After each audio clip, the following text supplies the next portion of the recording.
Here's something nobody tells you about getting older. It's not the gray hair. It's not the knees that sound like crumpling paper every time you stand up.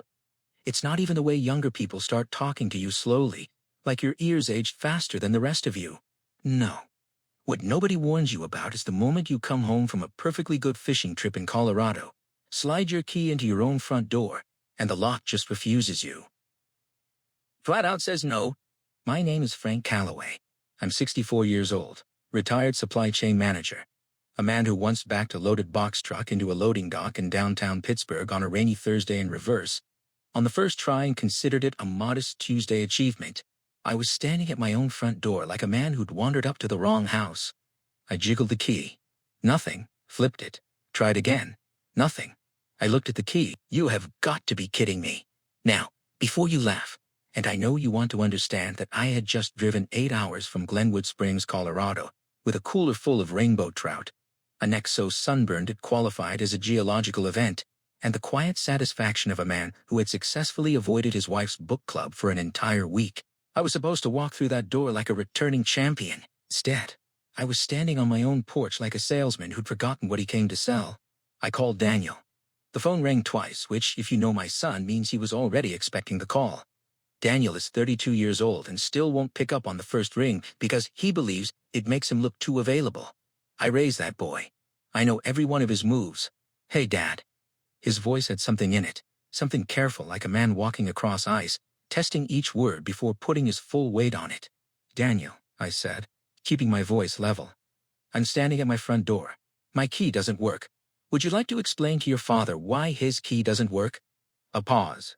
The particular kind of pause that follows 3 mirror rehearsals. Dad, we need to talk.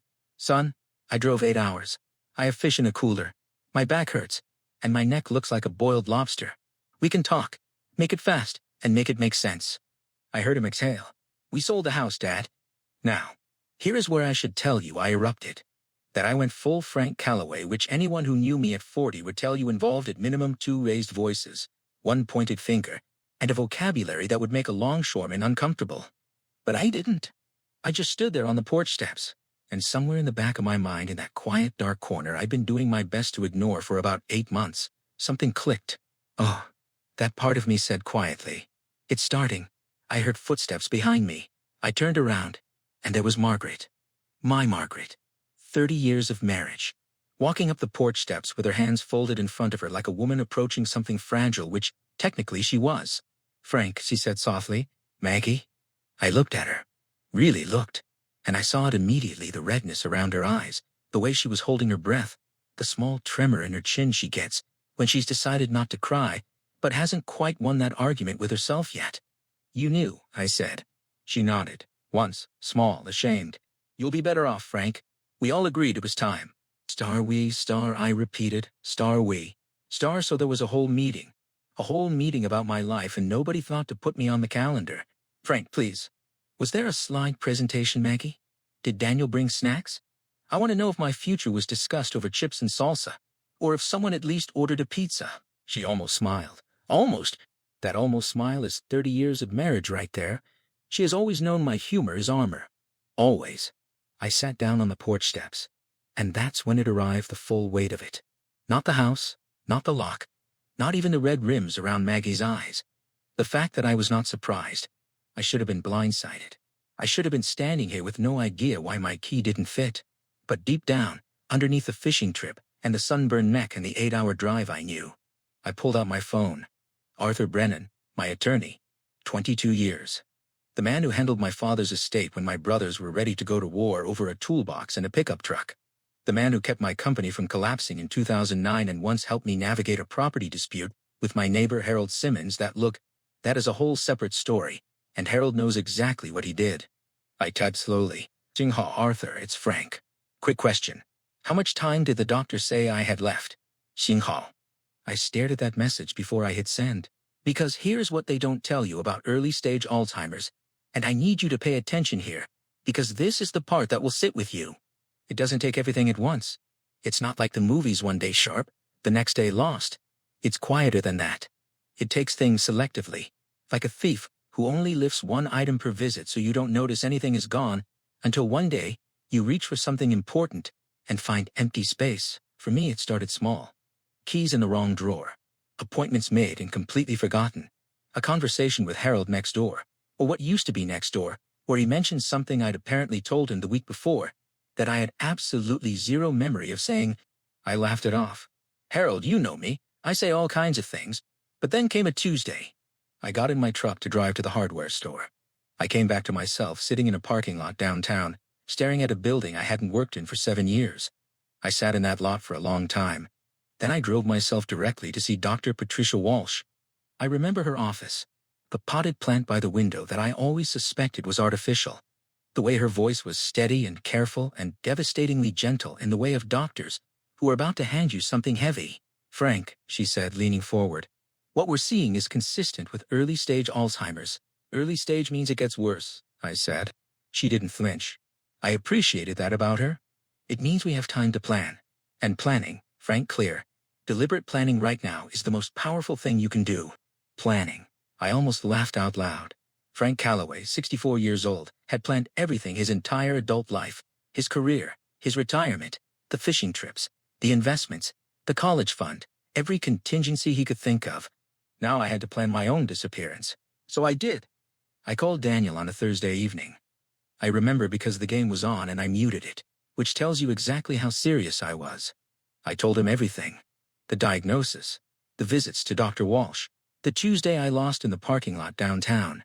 I told him what I needed him and Margaret to do when the time came. Dad, Daniel said, and his voice cracked in a way I hadn't heard since he was about 16. Are you sure? I'm sure right now, I told him, and right now is all I've got. I made him promise. He promised. And then in the quiet, cruel irony that apparently runs this universe, I forgot, I asked. So there I was. Porch steps. Cooler full of trout. Sunburned neck. Locked out of my own house by a plan I designed, approved, and signed off on personally. My phone buzzed. Arthur Brennan. Xinghao. Frank, glad you reached out. Call when you're ready. There's quite a bit we need to go over. Xinghao. I read it twice. Then I looked up at Margaret, still standing there watching me with those careful eyes. I planned this, didn't I? I said. Not a question. Her voice broke open like something that had been holding itself together for a very long time. Yes, Frank, you did. I nodded slowly. Looked out at the street. At the oak tree in the front yard I planted the year Daniel was born. At the mailbox I put in crooked 20 years ago, and never fixed, because Margaret said it had character. Well, I said quietly, I always was the smartest man in the room. Margaret sat down beside me on the steps, and for a long moment, neither of us said anything at all. Let me tell you about Arthur Brennan. The man has been my attorney for 22 years. He handled my father's estate when my brothers were ready to go to war over a 1991 Ford pickup. He negotiated business contracts that saved my company during the downturn. He once talked a judge into dropping a property dispute that, Frank, focus. The point is, Arthur Brennan does not rattle. In 22 years, I have never seen that man flinch. So when I walked into his office the next morning, and he stood up from behind his desk and looked at me with something I had never seen on his face before, and said nothing for 4 full seconds, I knew. Ted, he finally said.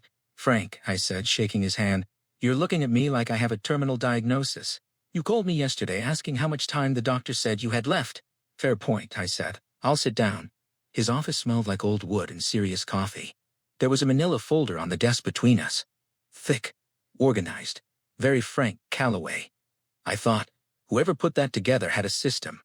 Turns out that whoever was me. Before we go through everything, Arthur said, lacing his fingers together the way he does before delivering a verdict, I need to ask you something. Do you remember coming to see me 8 months ago? I held his gaze. 8 months ago. I walked the calendar back carefully the way you test old floorboards before you put your full weight on them. 8 months ago was March. March was Margaret's birthday, the fishing license, the appointment with Dr. Walsh, where she used the word progressive for the first time, and I drove home on autopilot and sat in my own driveway for 20 minutes before going inside. I remember March, I said carefully, most of it. Arthur nodded. You came in on a Thursday afternoon, alone. You told me you'd come straight from Dr. Walsh. He paused, selecting his word. You were very clear, very focused. You said you wanted to get everything in order while you still could. Something moved through my chest. Not quite sadness, not quite fear, something closer to standing at the edge of a photograph and recognizing the man in it without quite feeling like him anymore. "What did I do?" I asked. Arthur opened the folder. "You updated your will. You restructured the property transfer to Daniel and Margaret. You created a healthcare directive. You set up a memory care fund." He paused. "And you wrote a letter." The room went quiet. "A letter," I repeated. "To yourself." Arthur reached into the folder and slid a sealed envelope across the desk. My own handwriting looked back at me. "For Frank, open when you've forgotten you wrote this." I stared at it for a long time. I have held a lot of things in my life. My son the day he was born. My father's hand the day he died. The keys to my first truck, first office, first home. Things that were heavy, and things that were precious, and things that were both at once. But I have never held anything like that envelope. Because it wasn't just paper. It was the version of me that still had everything locked in place, reaching across 8 months of time to grab the collar of the version of me that was starting to drift. "I came in alone?" I asked. "You told Margaret you were running errands," Arthur said quietly. I almost laughed. "Of course I did. Frank Calloway handles things. Frank Calloway drives himself to his attorney's office with a diagnosis in his pocket and a plan in his briefcase and tells his wife he's picking up milk." "Do you want a moment?" Arthur asked.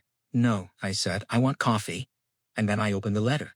The handwriting was mine, firm, slightly rushed. The way I write when I have too much to say and not enough runway to say it. I could tell I'd written it fast. No crossing out, no hesitation. Just a man talking directly at the page. It started simply. "Jinghao, Frank, if you're reading this, you forgot.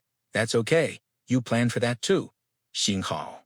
I had to stop for a second, because even written down I could hear my own voice. And there is something deeply unsettling about being surprised by yourself. I kept reading. "Star, by now, Daniel has done what you asked him to do. He's probably convinced he did something wrong. Tell him he didn't. Tell him you're proud of him. He needs to hear it more than you think. You've never been great at saying it out loud. You know that. Star." I glanced up at Arthur. He was studying his coffee cup with tremendous focus, giving me the privacy of pretending he wasn't in the room. I went back to the letter. "Star, Margaret is holding it together because that's what she does. But she's not okay, Frank. She hasn't been okay since March. Don't let her keep pretending. You've always let her carry things quietly because it was easier than asking. You don't have the luxury of easy anymore. Star." My jaw tightened. 30 years of marriage and the man I was 8 months ago still knew exactly where to press. "Star, the house is handled. The money is handled. Dr. Walsh has everything she needs. Arthur has the rest. You don't need to worry about the logistics. You already did. You were always good at logistics, even when you were terrible at everything else. Star." "Xinghao, what I need you to do now is simpler and harder. I need you to stop being embarrassed. I need you to let Daniel be your son without managing how he sees you.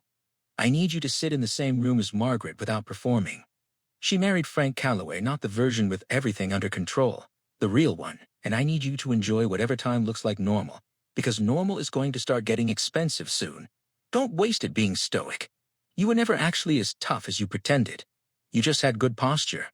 Star, Frank, March 14th. Star, P.S. The trout in Colorado are better in the Northern Fork, not the main river. You probably already figured this out, but just in case. Star." I sat there for a moment. Arthur still wasn't looking at me. The plant in the corner, and yes, I checked reel, which somehow made everything slightly worse, moved faintly in the air conditioning. "The man who wrote that letter," I said slowly, "was considerably wiser than I currently feel." "He was you," Arthur said. "Yeah, well." I folded the letter carefully. "I've gone downhill." Arthur almost smiled. "Almost. In 22 years I can count on one hand how many full smiles I've gotten out of Arthur Brennan. It's basically a standing competition between us at this point." He slid the rest of the folder across the desk. Timelines, care arrangements, the house transition. Daniel listed as primary. Margaret with full oversight on all decisions. "You were very thorough," Arthur said. "I'm a logistics man."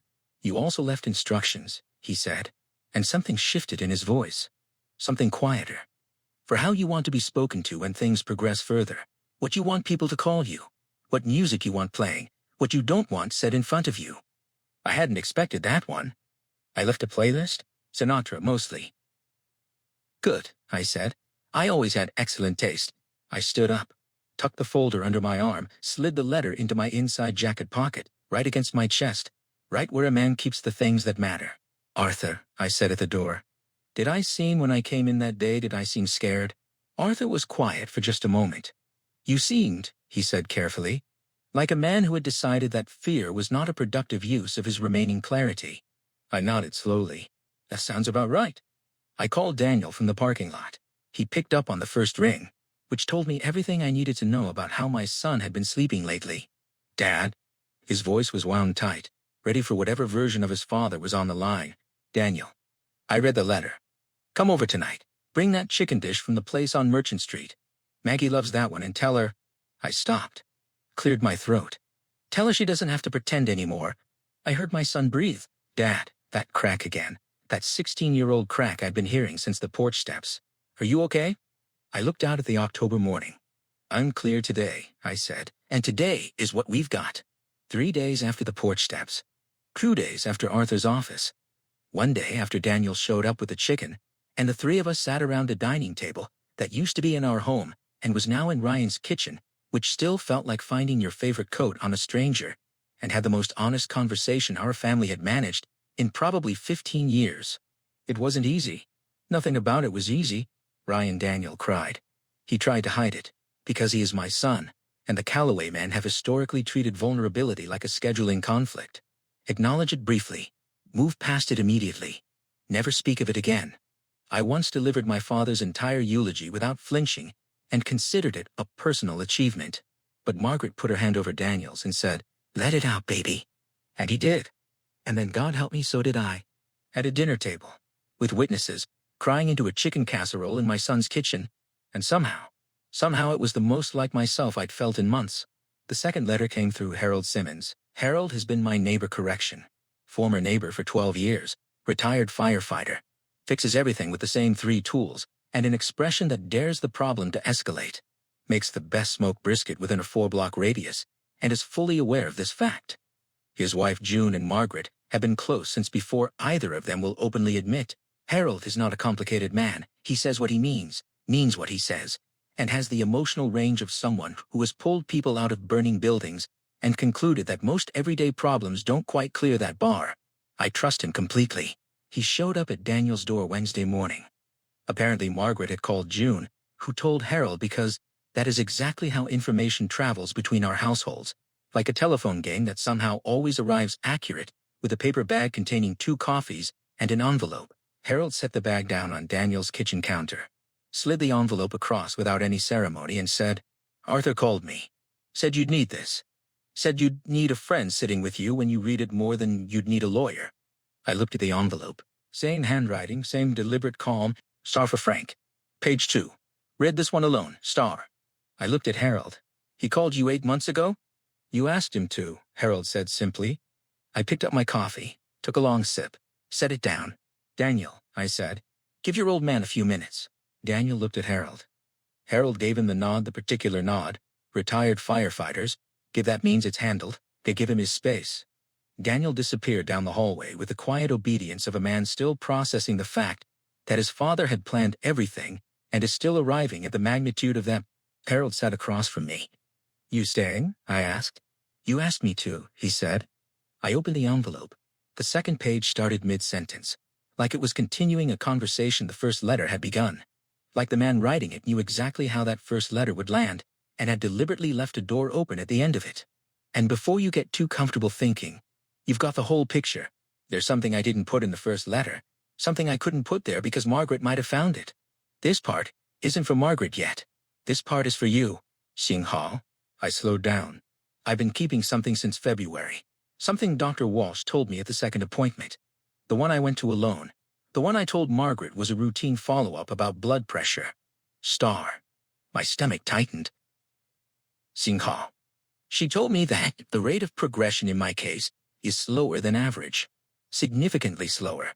Her exact words, and I'm writing them exactly because I want you to have them, were, Frank, if you manage stress, stay socially engaged, and maintain routine, there is a realistic possibility of several years of high functionality before significant decline.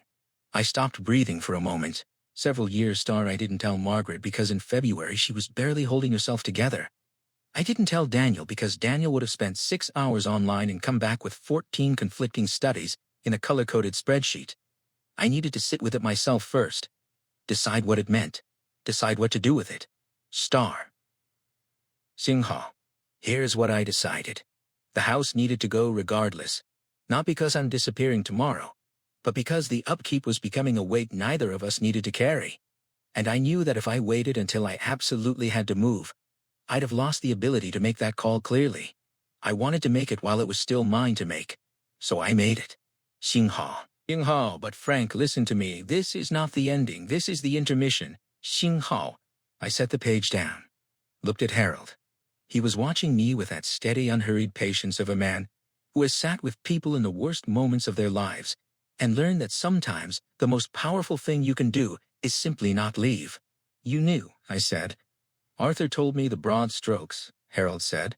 Not the details. Just enough to know you'd need someone sitting across from you when you got to the middle of that page. I picked it back up. Xinghao, what I need you to do with this information is not spiral. I know you. You'll want to immediately restructure something. Call Arthur. Start rearranging. That is the logistics brain talking. And right now I need you to tell it to sit down. Xinghao, what I actually need you to do is this. Xinghao, tell Margaret. Tell her the real numbers, the real timeline. Not to give her false hope. Dr. Walsh was clear that slower progression is still progression, but because she has been carrying a grief that is heavier than it needs to be, she thinks she's already losing you. She deserves to know she has more of you than she thought. Xinghao, Star, tell Daniel too. But tell Margaret first.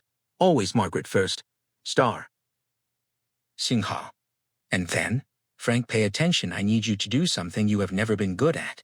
I need you to receive. You have spent 64 years giving, providing, managing, fixing, being the one who holds it together so nobody else has to. And I know that the idea of being on the other end of that feels like losing. It isn't losing. It's just a different kind of strength. The kind that says, I trust you enough to need you. Star.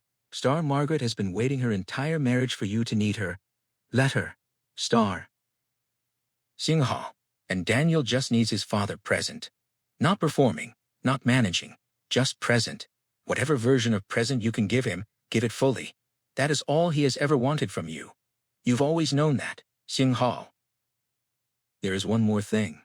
I turned the page over. A final paragraph, written slightly smaller like he'd almost forgotten it, then caught himself. Star, I went back to the Northern Fork in Colorado one more time before I came to see Arthur. Drove up alone on a Tuesday, caught 3 trout, sat by the water for about 2 hours doing absolutely nothing. Star, it was the best 2 hours I've had in years. Xinghao, I want you to go back there not to escape, not to avoid, but because you deserve a place that's just yours. A place where you're just a man by a river with a fishing rod and nothing to manage. Everybody needs a place like that. Yours is the Northern Fork. Xinghao. Star, Frank. March 14th. Star P.S. Don't let Daniel drive on the mountain roads. He still brakes too late. Star. I put the letter down. Sat with it for a moment. The particular kind of sitting where you're not really sitting at all. You're falling. Very slowly and very quietly to the floor of yourself. Harold didn't say anything, which was exactly right. Finally, I picked up my coffee, took a long sip, and looked across the table at the man who had driven across the city on a Wednesday morning with a paper bag, because a version of me had thought to ask him to. Harold, I said. Yeah. I want to say something, and I need you to not make it weird. He leaned back. No promises. I'm glad you're my friend, I said. I know I've never said it like that, but I am. Harold picked up his coffee, looked at it, set it down.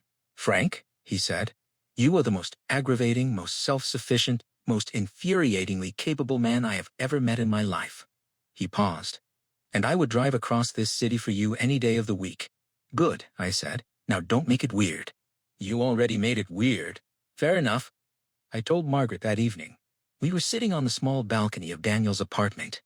Daniel had gone to pick up dessert, bless that boy's timing, and the October sky was doing its finest work, amber and indigo, and the kind of fading light that makes everything look like someone is slowly finishing a painting they've been working on all day. I told her about the second appointment, the real numbers, Dr. Walsh's exact words, several years of high functionality. Margaret was quiet for a long time. Then she turned to me, and her voice was steadier than I'd heard it in months. Frank Calloway, she said, did you sit on that information for 8 months to protect me? I did, I said. That, she said, It's the most loving and most infuriating thing you have done in 30 years of marriage. In 30 years? She reached over and took my hand. I held it. I didn't say anything clever, didn't manage the moment, didn't deflect with a joke, just held her hand while the sky finished its painting, and she leaned her head against my shoulder the way she used to on long drives when Daniel was small and asleep in the back seat, and the whole world felt manageable and endless, and ours. What do we do now? She asked quietly. I thought about the letter, about the northern fork, about the river and the trout, and the 2 best hours in recent memory. I think, I said, we go fishing. She lifted her head and looked at me. Frank, I don't fish. No, I said, but you sit beautifully and I could use the company. She laughed. And I want you to understand something about that laugh. After everything, the porch steps, the locked door, the folder on Arthur's desk, the 2 letters from a man who was me but felt like someone I was still catching up to after all of it. That laugh was the clearest thing I had heard in months. I don't know how this ends. Nobody does. That is the part the doctors cannot put in a folder or write on a timeline. The part that doesn't fit into any plan, no matter how thorough you are. But here's what I know. I know that on an October evening I sat on a porch step outside a house that used to be mine and did not fall apart. I know that somewhere in March, the best version of me sat down at a desk and wrote 2 letters and called a lawyer and called a neighbor and built a net to catch himself before he fell. I know that my son picks up on the first ring now. I know that Margaret doesn't pretend anymore, and I know that somewhere in Colorado, the northern fork is waiting cold and clean and completely indifferent to diagnoses and timelines and the particular cruelty of a mind that forgets. Just water over rocks. Just a man with a fishing rod. Just today. And today I remember everything.